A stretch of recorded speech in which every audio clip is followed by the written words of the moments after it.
سب کو سلام. Life reality channel میں آپ سب کو خوش آمدید کہتے ہیں. میں آپ کا ہوسٹ فاروق سوداگر آپ کی خدمت میں حاضر ہوں.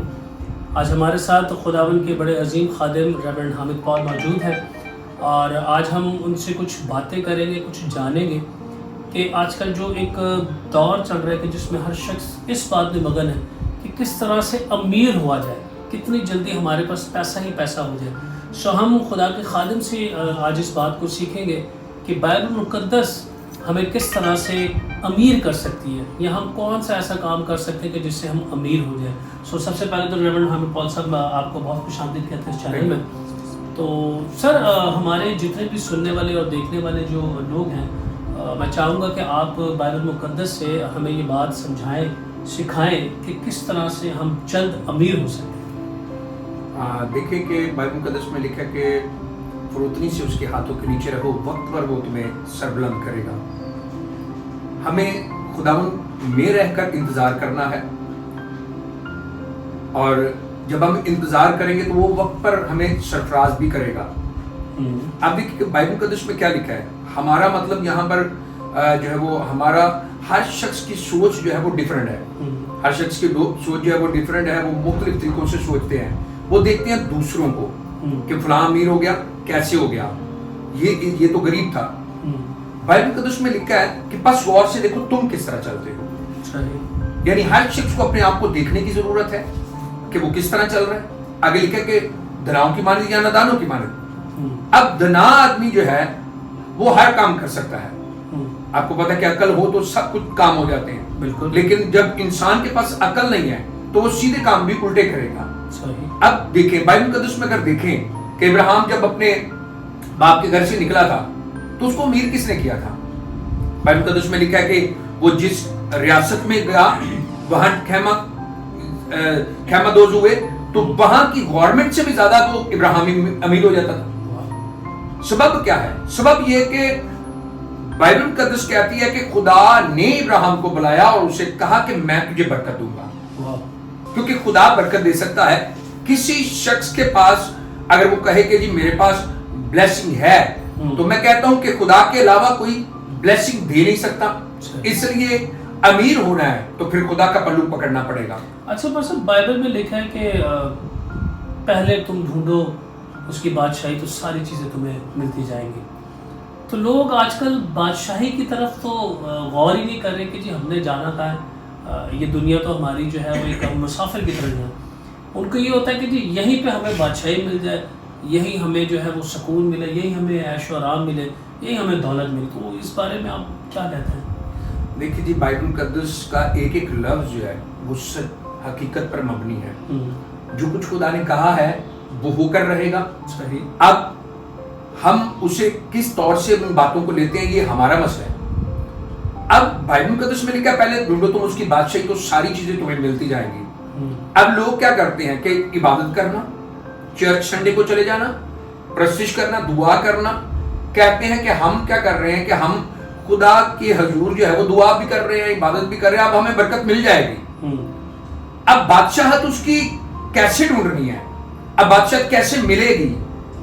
کیونکہ میں کہتا ہوں کہ ہمیں یہ غور کرنا ہے کہ بس غور سے دیکھو تم کس طرح چلتے ہو, ہم کس طور سے چل رہے ہیں. کیا یا خدا کی بادشاہت میں چل رہے ہیں؟ کیا بادشاہت آئے گی؟ کچھ لوگوں کا ایمان ہے کہ وہ بادشاہت جو آنی ہے وہ تو آنی ہے, لیکن خدا کی بادشاہی آج بھی موجود ہے. وہ کیسے ہے؟ اب بائبل مقدس میں لکھا ہے کہ خدا نے فرمایا ہے, کسی انسان نے نہیں فرمایا, خدا نے فرمایا ہے کہ تم مجھے ٹھگتے ہو دائیے کی اور ہدیے میں. پھر لکھا ہے کہ پوری دائیے کی ذخیرہ خانہ میں لاؤ تاکہ میرے گھر میں خوراک ہو. اسی سے میرا امتحان کرو کہ میں آسمان کے دریچے کھول کر برکت دیتا ہوں یا نہیں. خدا کہہ رہا ہے کہ میرا امتحان کرو. خدا کہہ رہا ہے. اب کوئی انسان کہے تو ہم کہیں کہ جی یہ بدل سکتا ہے, لیکن وہ خدا کہہ رہا ہے. خدا کہہ رہا ہے. اب خدا جھوٹ بولتا ہے؟ خدا جھوٹ نہیں بولتا ہے. اس لیے جب ہم اس سے سچ مانیں گے اس کی باتوں کو, اور جو وہ کہہ رہا ہے اس پر عمل کریں گے. وہ کہتا ہے جھوٹ نہ بولو, ہم جھوٹ نہیں بولیں گے تو ہم خدا کی بادشاہت میں ہیں. وہ کہتا ہے دائیے کی دو, ہدیے دو. ہم دائیے کی ہدیے جب دیتے ہیں, اب دیتے بھی کتنے ہیں؟ ایک حصہ خدا مانگ رہے ہیں, 9 حصے تو وہ ہمیں دے رہا ہے. بالکل. اب جب ہم اس سے دیں گے, کیونکہ کیا لکھا ہے, دیا کرو تاکہ تمہیں بھی دیا جائے. کیا کون رہا ہے؟ خدا کہہ رہا ہے. یا پسند مطلب تھوڑا سا میں چاہ رہا ہوں کہ ہم سننے والوں کو ڈیفائن کریں. یعنی کلام جو 10واں حصہ کہہ رہا ہے، اگر میں اس کو کہوں کہ اگر کسی کی 1 لاکھ روپے سیلری ہے تو خدا کرے کہ 10,000 یعنی 10% خداوند کے گھر میں دیں، ٹھیک ہے، اور جو 90,000 یعنی 90% ہے وہ انسان کا اپنا ہے، ٹھیک ہے. اور خدا کہتا ہے جو 10,000 تم مجھے 10واں حصہ دے رہے ہو ایگزامپل، اس سے میرا امتحان کرو. ایسے ہی صحیح ٹھیک ہے، تاکہ ذرا یہاں بڑی کنفیوژن ہے. ہم نے دیکھا ہے لوگ 500 روپیہ مہینے کا ایک چندہ کارڈ میں ڈال دیتے ہیں اور شاید وہ یہ سمجھ رہے ہوتے ہیں کہ جی ہم نے یہ 10واں حصہ دیا یا 10 کی دیے. سو تھوڑا سا اس بات پہ بھی آپ غور کر دیں کہ اوریجنل 10واں حصہ جو ہے وہ ہے کیا. لوگ چندے کو بھی 10واں حصہ سمجھ لیتے ہیں. اصل میں یہ ڈیوٹی جو ہے یہ خادموں کی ہے کہ خادم عموماً میں نے دیکھا ہے کہ اپنی چرچز کے اندر کیا کرتے ہیں کہ وہ دائی کی پر میسی دینا پسند اس لیے نہیں کرتے کہ لوگ کہیں گے جی یہ لالچی ہو گیا. اب معاملہ یہ ہے کہ جب خدا کے حضور جب جائیں گے تو حساب کس نے دینا ہے؟ عدالت تو کیسے شروع ہونی ہے؟ یعنی خادموں سے.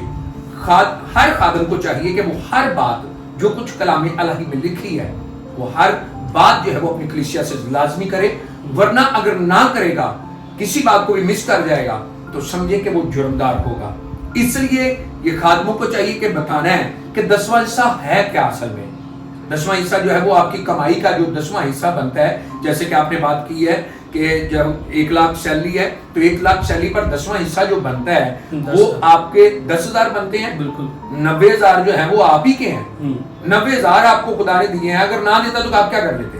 اور سر یہ 10,000 دے کر خدا کیا کیا فائدے بتاتا ہے کہ جی تم بیمار نہیں ہوگے، میں تمہاری بیماری دور کروں گا، میں تمہاری پریشانی دور کروں گا، میں تمہارے دکھ دور کروں گا. یہ سارے وعدے خدا کہتا ہے. سو میرے خیال میں اس کنکلوژن پہ پہنچا ہوں.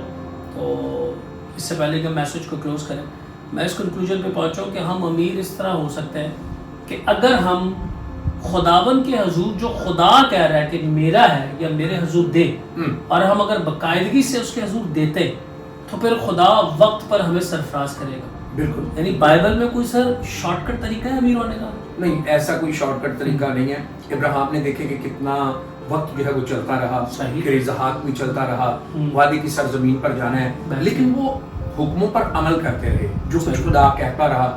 دیکھیں کہ بائبل مقدس میں جب ابراہیم نے ملک صدق سالم کے بادشاہ کو دائیکی دی ہے، لوٹ کے مال کی دی ہے، جب وہ دائیکی دی ہے تو آپ دیکھیں کہ بائبل مقدس میں تب لکھا ہوا نہیں لکھا ہوا تھا، لیکن اس نے 10واں حصہ جو ہے وہ ملک صدق سالم کے بادشاہ کو دیا.